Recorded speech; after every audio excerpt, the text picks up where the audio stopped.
On refait la semaine, mais on va tout de suite commencer par l'actualité brûlante avec cette nuit des frappes en Syrie. Trump qui cible directement le régime de Bachar el-Assad en représailles de frappes chimiques.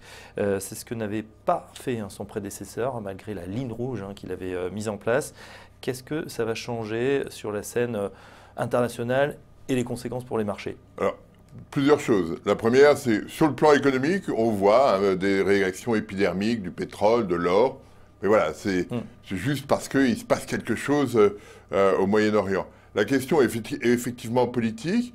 Est-ce qu'on aura d'autres frappes ou est-ce que c'est juste une réaction vive à ce qu'avait fait Bachar el-Assad avec les gaz?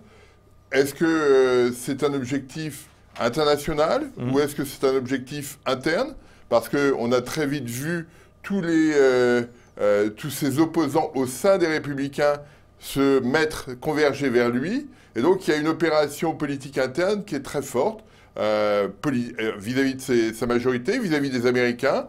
Est-ce que ce sera suffisant ou pas? Là, il y a une autre question. Et puis, donc, est-ce qu'il va recommencer ou pas? Là, est-ce qu'il va considérer que vis-à-vis de son électorat, c'est suffisant ou pas? Ça va être un élément intéressant. Et puis, ce que je crains, c'est que ce soir, il reçoit Xi Jinping, le président chinois, et qu'on passe à autre chose. On a une autre chose à voir. Et donc, moi, mon sentiment depuis qu'il est à la Maison-Blanche, c'est qu'on a des événements qui se déroulent indépendamement les uns des autres. Donc, il s'est passé cette frappe cette nuit, qui s'est faite d'ailleurs sans l'accord de l'OTAN.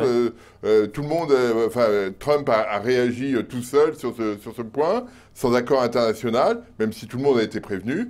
Et puis là, on va passer à Xi Jinping, on passera à autre chose dans 2 jours. Et c'est ce point-là, moi, que je trouve préoccupant, parce qu'on peut avoir quelque chose à un moment donné, et puis pas de suivi derrière. Bon, et c'est à ce moment-là qu'on verra si effectivement il y a des conséquences durables.